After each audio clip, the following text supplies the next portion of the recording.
don't have a home, and some of us, or even some kids, take our own homes for granted, and you're just like, oh, like when you see that, you go on the website, because at the end of the movie it says, like, if you want to find out more, and then they put the website and you go on it, and it's kind of like the same thing, and I'm just like, oh my god. Like, it was heartwarming, but it was sad at the same time. But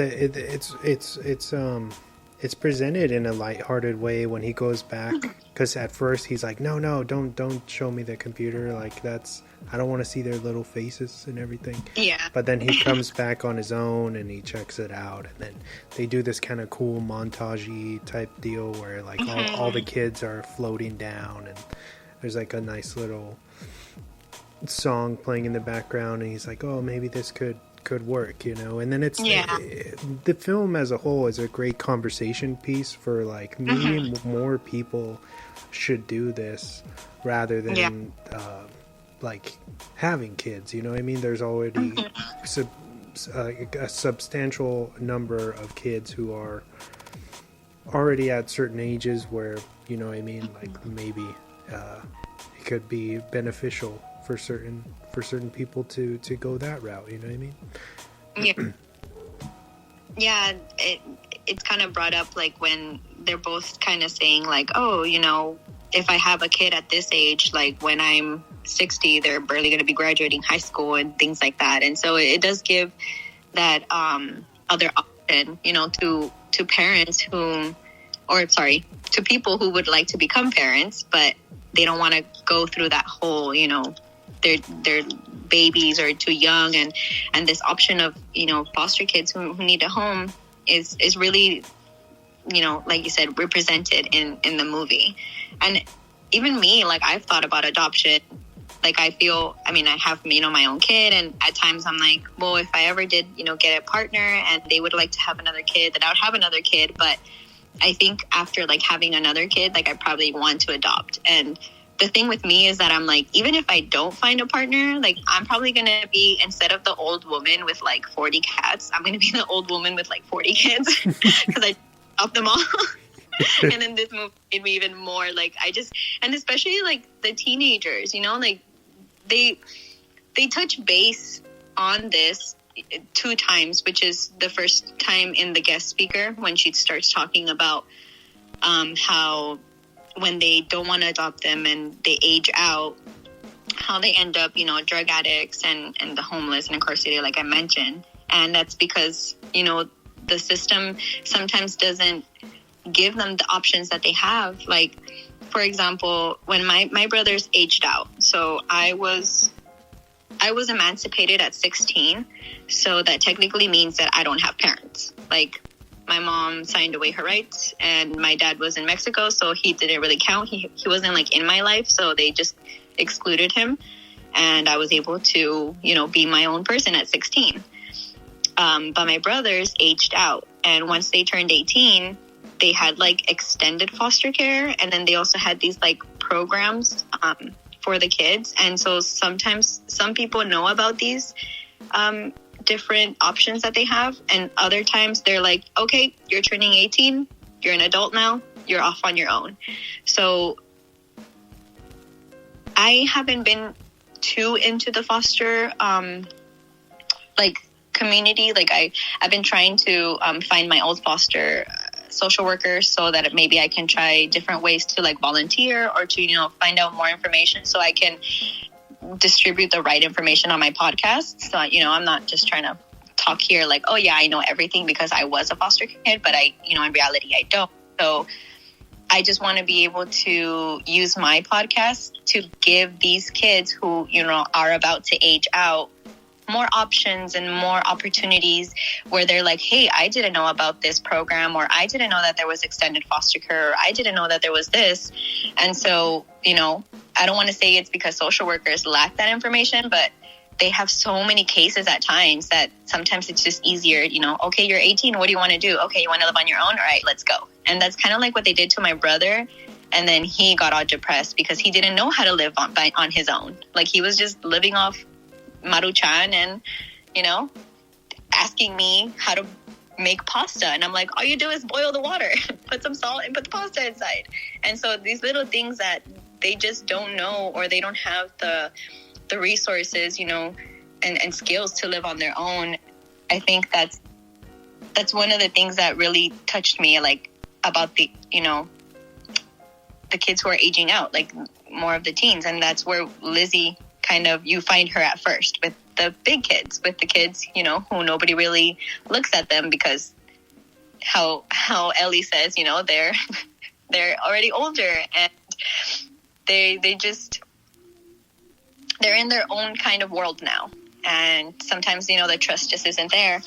And so I really liked that they touched that little base, but I don't think that it was enough information about what these kids actually go through, you know, once they're about to age out.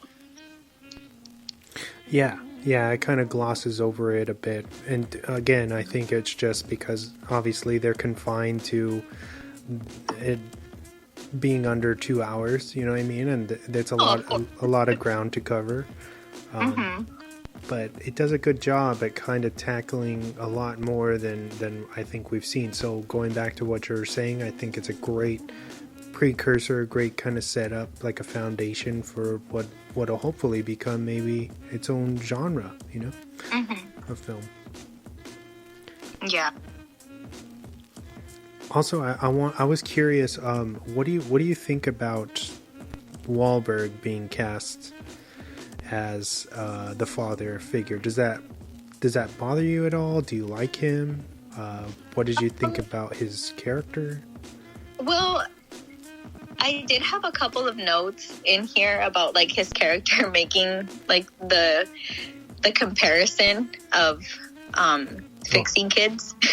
Oh yeah, to dogs, or in the pound.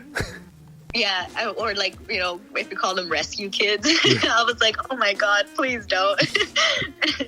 But, like, Wahlberg himself, like, I've seen him in, like, a lot of action movies. So seeing him, and like, action, like, comedy movies, but seeing him, like, as a father figure, like, it was something new to me, I guess, like, in this, you know, trying to connect with the kids. And the little, you know, comparison of the jokes, you know, of, you know, the dogs and the kids. And then there's another one where, what does he say? Hold on one second. Let me see if I can find it in the notes. But I know that there's another one. I think, the connection that I made between the, like, need to be fixing, where he says, like, oh, it's what we do. Like, we flip houses and we give them, you know, they find potential in things and they fix them up, like how they fix the houses. And then he's like, you find a kid in a state of disrepair. You know, you give her a new coat of paint, scrape off her emotional popcorn ceiling, install some countertops in the form of love or self-esteem, and there you go. And I was like, oh my God. So, I mean, I thought that obviously that joke was, like, plugged in there because of what they do and how, you know, the movie started, of, like, the remodeling of the house. And throughout the movie, you kind of see this house still being remodeled.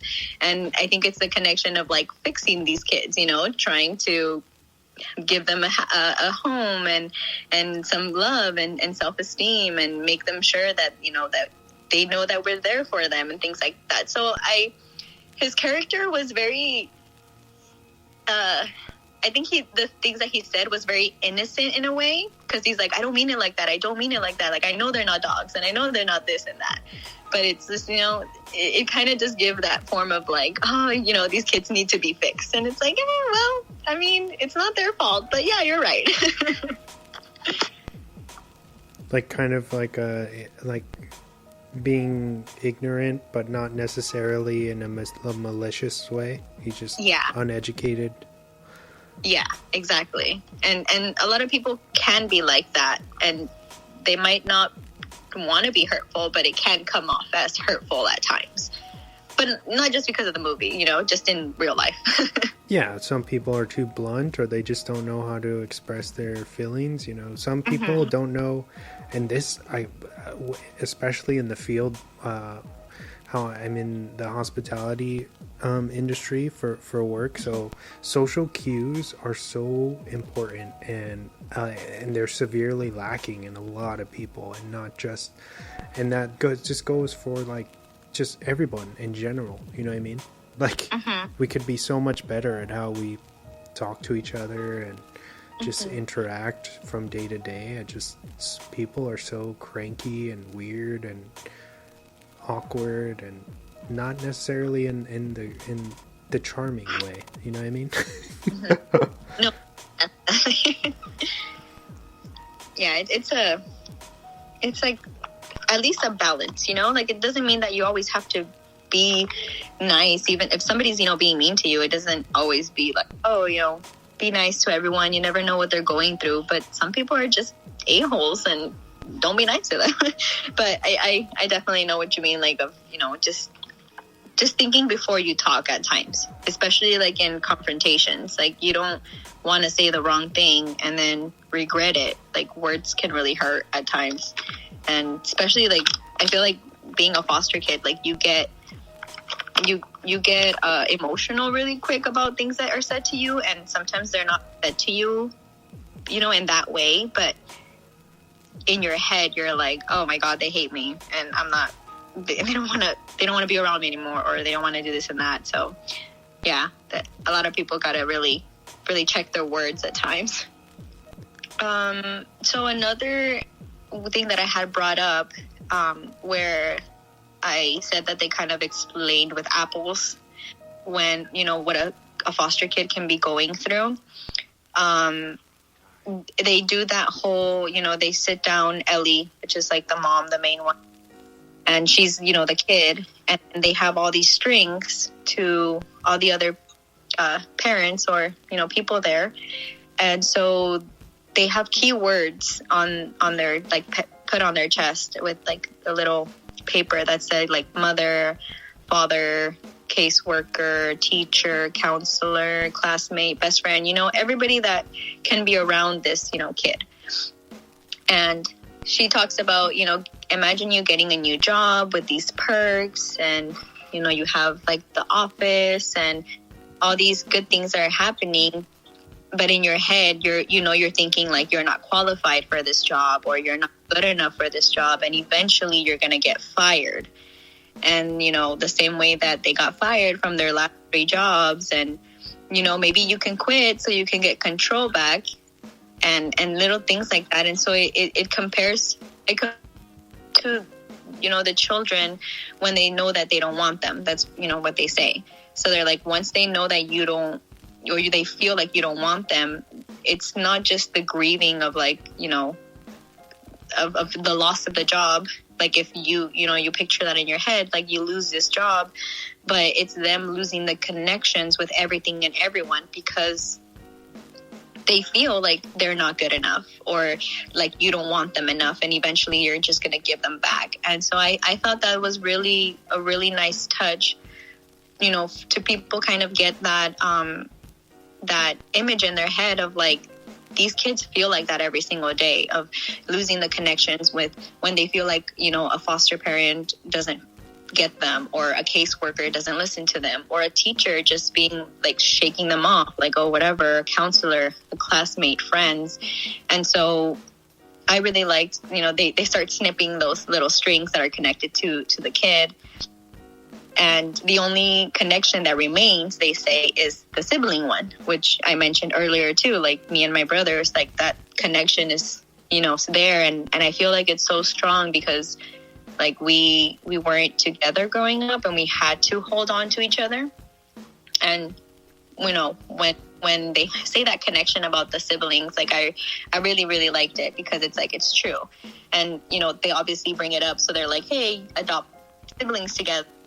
It kind of also gives that information out to other people. Like, you wouldn't want to separate siblings. Like, if you look into foster or adopting and you see that there's a little boy and a little girl, or 2 little sisters or 2 little brothers, whatever it is, and you only want one, then you would, like, consider getting a single kid, because you wouldn't want to separate kids either. So I think I really, really like that metaphor that they used, and the way that they showed that sometimes we lose connections with everybody else except our siblings. And at the same time that we actually lose those connections, or we don't have those connections, with the adults, and people are like, oh, they turned out bad because that they're just a bad kid. And it's like, no, you don't know the connections that this kid had before, and they lost the trust and with that connection.